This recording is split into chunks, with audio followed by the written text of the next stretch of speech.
तो आपको इसकी वैल्यू निकालनी है भाई। देखिए पहले तो बात देखिए सिंपल से है कि आप इसको पहले समझिए इस कॉन्सेप्ट को, और बाकी इस कॉन्सेप्ट को समझने के बाद में आप इसका डायरेक्ट आंसर निकालना मैं आपको बताऊंगा। डीएसएसबी का हो चाहे केवीएस का हो चाहे अपने आरपीएससी का एग्जाम हो, इनमें से क्वेश्चंस मिलेंगे। सभी को नमस्कार, कैसे हो?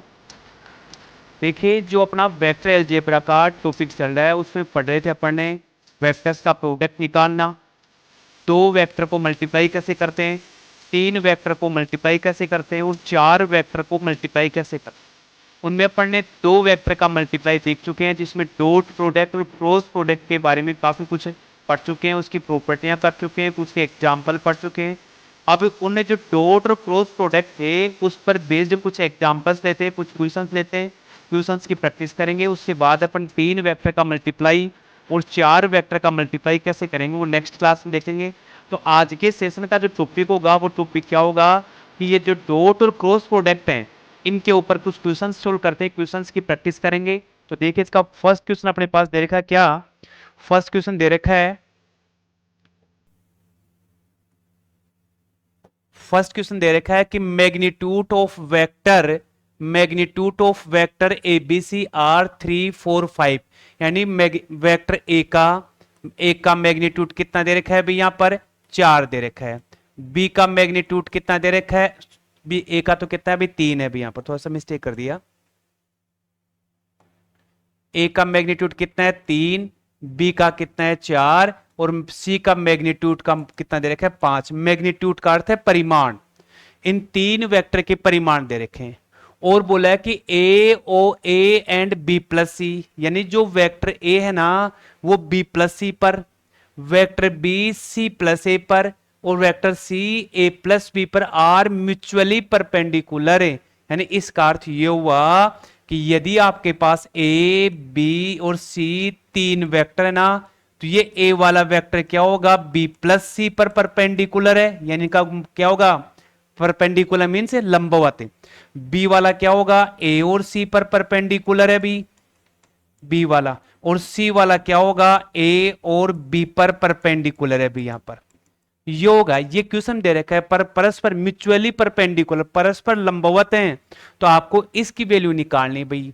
देखिए पहले तो बात देखिए सिंपल से है कि आप इसको पहले समझिए इस कॉन्सेप्ट को, और बाकी इस कॉन्सेप्ट को समझने के बाद में आप इसका डायरेक्ट आंसर निकालना मैं आपको बताऊंगा। तो जब इनको मल्टीप्लाई करूंगा तो क्या बनेगा अपने पास ए डॉट बी और ए डॉट सी बनेगा भी। मैं इसको मल्टीप्लाई करूंगा तो बी डॉट ए और बी डॉट सी बनेगा, इसको मल्टीप्लाई करूंगा तो ए ये वाला और सी डॉट बी ये बनता है भाई तीनों यहां पर। अब मैं यदि तीनों को प्लस कर दूं ना तो प्लस करने पर वैल्यू क्या बनेगी 2a डॉट बी बन जाएगा, बी डॉट सी बन जाएगा और सी डॉट ए बन जाएगा। इनको प्लस करेंगे तो अपने पास ये वाली वैल्यू बनती है भाई यहां पर। यानी ये कह रहा है कि क्वेश्चन में दे रखा है, ऐसा क्वेश्चन में एग्जाम में आ चुका, आप ओल्ड पुराने पेपर देखना, पेपर में क्वेश्चंस मिलेंगे आपको ऐसे, चाहे सेंट्रल लेवल का हो चाहे डीएसएसबी का हो चाहे केवीएस का हो चाहे अपने आरपीएससी का एग्जाम हो, इनमें से क्वेश्चंस मिलेंगे। ये कह रहा है कि तो इनका प्लस किया तो ये बन गया भाई यहाँ पर। अब यदि आप अपने पास क्या करेंगे ए प्लस बी प्लस सी का होल स्क्वायर करेंगे इसको सोल्व करने के लिए, तो आपके पास एक वैल्यू आएगी ए का स्क्वायर, दूसरी वैल्यू आएगी बी का स्क्वायर और तीसरी वैल्यू क्या आएगी ये वाली बनेगी। और फिर इसको आगे की बनेगी ना वैल्यू तो क्या बनेगी 2ab 2bc 2ac की टर्म आएंगी और उन सब का आंसर क्या बन जाएगा अपने पास यहां पर 0 बनेगा यहां पर। क्लियर हो रहा है क्या? समझिए इस कॉन्सेप्ट को, देखिए ये दे रखा है, इसका अर्थ ये है कि आप इसको ऐसे सोल्व करें और ये सारे क्या परपेंडिकुलर लंबवत हैं तो इन सब की वैल्यू क्या बन जाएगी आपके पास 0, तो ये लास्ट वाली टर्म क्या बन जाएगी सारी की सारी 0 बन जाएंगी। और आपके पास ए का कितना है अभी, ए का कितना दे रखा है 3, तो 3 का स्क्वायर, 4 का स्क्वायर और 5 का स्क्वायर कितना आ गया अभी ए प्लस बी और प्लस सी का होल स्क्वायर और ये कितना बन गया अपने पास 50 बन गया। तो a plus B and plus C का होल स्क्वायर रूट करेंगे तो 50 का रूट कितना आ जाएगा 5 पर रूट 2 आ जाएगा। तो कॉन्सेप्ट क्या है इसका कि जब भी इस टाइप से क्वेश्चन पूछता है ना तो ये परपेंडिकुलर देता है, तो इन सब की वैल्यू क्या बन जाएगी अपने पास यहाँ पर इन सब की वैल्यू बनेगी अपने पास क्या, 0 बनेगी भाई यहाँ पर। जब 0 बनेगी ये वाली वैल्यू, तो इस लिखने की कोई जरूरत नहीं है, आप डायरेक्ट उस केस में आप यहाँ पर आंसर निकालेंगे भाई यहाँ पर। तो अपने इस क्वेश्चन का आंसर क्या बन गया भाई, 5√2 इस क्वेश्चन का क्या बन गया, अपना आंसर बन गया। तो देखिए नेक्स्ट एक और क्वेश्चन लेते हैं अपने यहाँ पर। नेक्स्ट दिया, देखिए ये दे रखा है vector A B C R unit vector दे रखे हैं भी, यूनिट मतलब मात्रक सदिश हैं। सदिश ए बी और सी तीनों क्या है, मात्रक सदिश हैं। मात्रक सदिश हैं तो इसकी वैल्यू बताना है, ये दे रखी 0 वेक्टर के इक्वल है, और ये मुझे बताना है इसका आंसर यहाँ पर। तो इसका भी अपन कॉन्सेप्ट देखेंगे, क्या करा है, ए बी सी मात्रक सदिश हैं, मात्रक सदिश हैं भी, मात्रक सदिश हैं, तो आपको इसकी वैल्यू बतानी है भी यहां पर। ठीक है, अब इसका भी कॉन्सेप्ट समझिए, देखिए कि यहां क्या दे रखा है, a प्लस बी और प्लस का c का होल स्क्वायर यदि करता हूं तो क्या बनेगा, a का स्क्वायर बनेगा, b का स्क्वायर बनेगा, c का स्क्वायर बनेगा भी।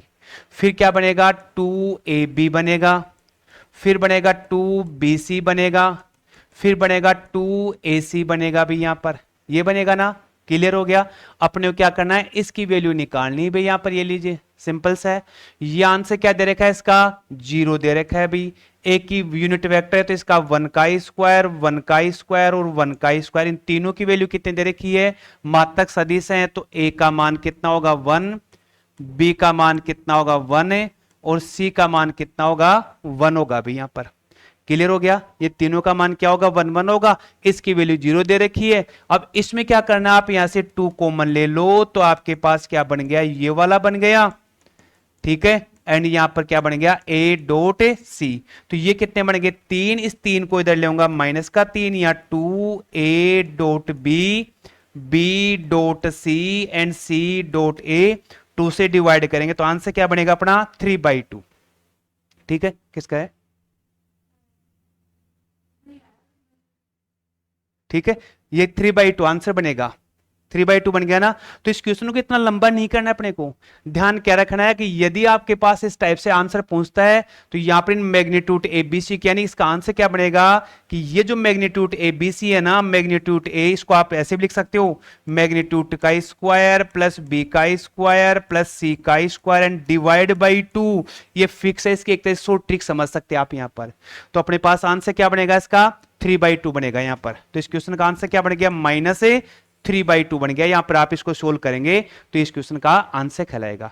तो आपको ध्यान क्या रखना है, यदि वो उस टाइप से क्वेश्चन पूछता है तो उनकी वैल्यू 0 बनेगी, और ये पूछता है तो हमेशा -3/2 बनेगी।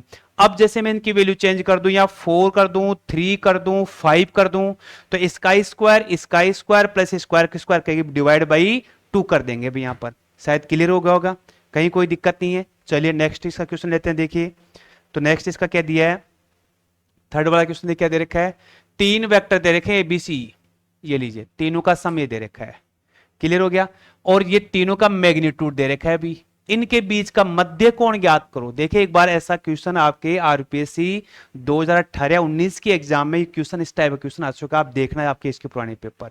अब इसमें पूछा है 2 वेक्टर 3 दे दिए, 2 वेक्टर के बीच का कोण निकाल रहा है। आपको क्या पूछा है, बी और सी के पूछा है, यहां पर इनके बीच का कोण पूछा है। ये ऐसे ही पूछ सकता है बी और सी का निकाले, वो ऐसे पूछ सकता है ए और सी का निकाले, कुछ भी पूछ सकता है एग्जाम में। इस क्वेश्चन में पूछा है ए और बी का, इन 2 का ही पूछा है अपने से, इन 2 का पूछा तो निकालेंगे कैसे वो देख लीजिए। यदि आप बी और सी का पूछता है तो बी और सी का आसानी से निकाल सकते हैं, ए और सी का पूछता है तो आप ए और सी का भी आसानी से यहां पर निकाल सकते हैं। तो देखिए अपन ए और बी का निकालते हैं यहां पर।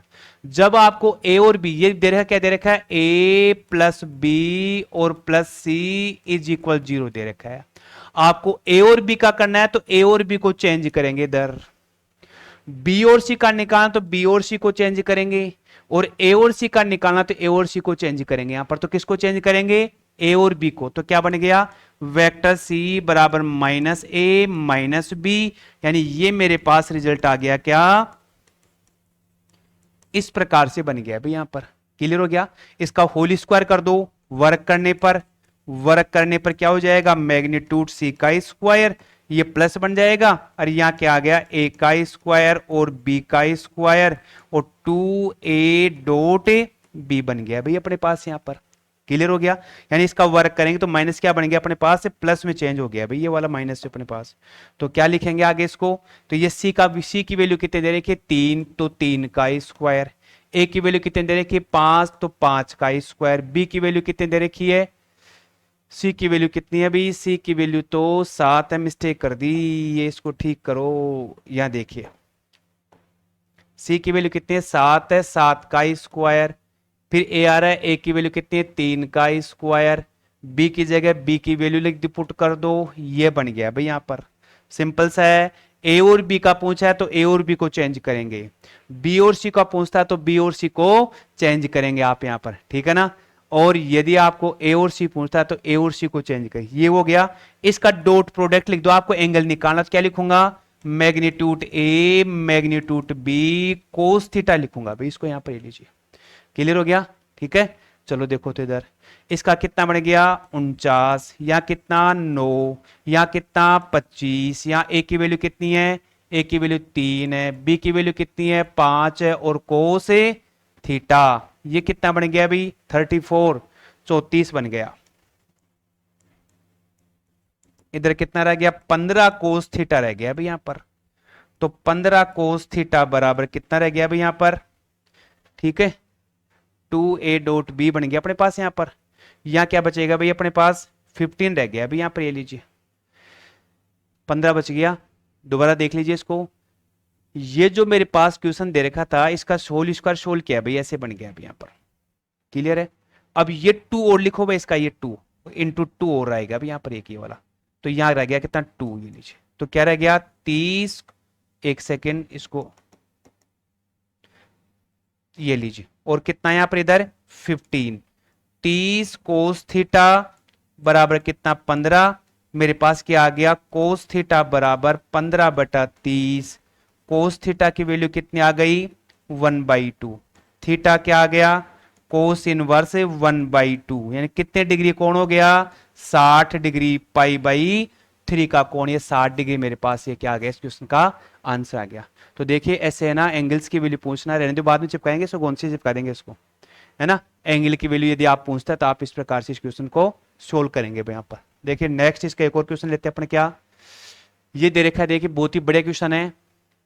वेक्टर ए दे रखा है अभी, वेक्टर आपको बी दे रखा है अभी यहां पर, और वेक्टर सी दे रखा है, समतलीय है भी यहां पर ही। देखिए ये तीन वेक्टर का मल्टीप्लाई क्वेश्चन है, ये समतलीय दे रखा है, इस पी का मान बताइए। तो जब 3 वेक्टर समतलीय होते हैं उस केस में करते कैसे हैं, देखिए यहां पर इसका क्या होता है, क्या वाला कि vector A B C is equal 0, ये लिखते हैं भाई इसको यहां पर।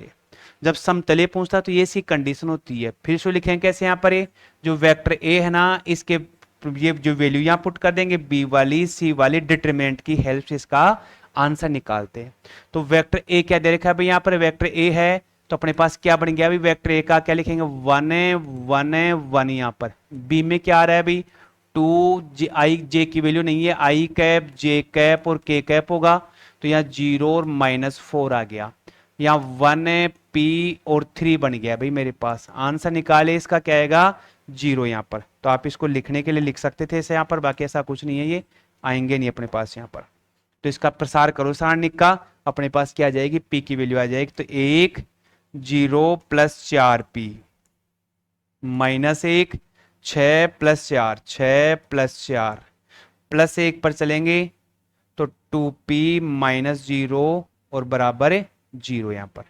तो ये 4p रह गया -10 है और प्लस का 2p बराबर 0, क्या आ गया भाई 6p बराबर कितना 10 है। p का मान क्या आ गया 10/6 यानी 5/3, ये मेरे पास p का आंसर आ गया भाई यहां पर। क्लियर हो गया, ठीक है। तो ये प्रॉपर्टी अपन नेक्स्ट क्लास में देखेंगे इसके बारे में। बाकी देखते हैं अगला क्वेश्चन क्या, यहां देखा किसी अशून्य सदिश ए के लिए ये वाला दिया, देखिए आप थोड़ा सा ये ऐसा है भी यहां पर, ठीक है। इसका आंसर बताना है अपने को, तो इसका रिजल्ट क्या आएगा, देखिए ये 3 है अपने पास ऐसे, आई फिर जे और फिर के। तो पहले इसको सोल्व कर लो, एक को सोल्व कर लो भी यहां पर, ये लीजिए, और क्रॉस में क्या आ रहा है भाई आई कैप आ रहा है भी यहां पर। तो इस वेक्टर ए को यदि मैं ऐसे लिख दूं, क्या वेक्टर ए को लिख दिया A1 I cap, A2 J cap, A3 K cap, और ये I और बाकी दो वेक्टर जो दो अपने पास कंपोनेंट है उनकी वैल्यू क्या हो रहेगी, 0। तो मुझे पहले इसकी वैल्यू निकालनी है भाई। देखो यहां पर ये लीजिए क्या आएगी भाई, समझना आपको कॉन्सेप्ट इसका। तो क्या आ गया, A1 A2 A3, I में 1 है, 0 और 0 आ गया अभी यहां पर ये लीजिए। इसको मल्टीप्लाई करो, तो मल्टीप्लाई करेंगे तो I इसको क्या है 0 माइनस J, 0 माइनस A3 और K कैप करेंगे ना इसका, तो 0 माइनस का A2, यानी आंसर क्या बना अपना, A क्रॉस I कैप का आंसर बना माइनस ये प्लस का, तो क्या आ गया A3 J कैप और माइनस का A2 K कैप आता है अभी। आ गया, क्लियर है। अब इसको फिर वापस एक बार क्या करना है, I कैप से मल्टीप्लाई करना है। तो इसको समझो, देखो इधर I कैप से करेंगे तो देखो I J and K cap, इसकी वैल्यू क्या आ गई 0, J की A3 है, इसकी माइनस A2। I कैप से मल्टीप्लाई करेंगे तो 1 है, 0 0। तो ये रिजल्ट किसका आएगा, A क्रॉस I कैप और क्रॉस I कैप का रिजल्ट है भी। तो यहां पहला वैल्यू निकालूंगा I कैप के तो 0 बनेगा, J कैप के लिए आंसर निकालेंगे तो ये वाला इससे ये 0 प्लस A बन गया भाई अपने पास, ये 2 है भाई यहां पर, तो क्या बन गया 0 प्लस का A2 बन गया, और K कैप का निकालेंगे तो क्या बनेगा भाई 0 माइनस का A3। तो इसका आंसर क्या बन गया, माइनस A2 J कैप और माइनस A3 K कैप बन गया अभी। देखो समझना क्या है, आप इस क्वेश्चन का डायरेक्ट आंसर भी रख सकते हैं। पहले इन दोनों का मल्टीप्लाई, क्रॉस प्रोडक्ट की वैल्यू निकाली, फिर मैं क्या करूंगा, ये कह रहा है कि इसको I से मल्टीप्लाई करने पर ये आ रहा है, देखो सुनो I से मल्टीप्लाई करने पर, यानी इसका आंसर क्या आ गया, लिखें कैसे, A क्रॉस I कैप और या क्रॉस I कैप है भाई यहां पर ये लीजिए। तो इसका आंसर क्या आ गया 0, मतलब 0 I कैप लिखूंगा minus A2 J cap minus A3 K cap आया। जब I से मल्टीप्लाई करता हूं तो ये बनता है मेरे पास।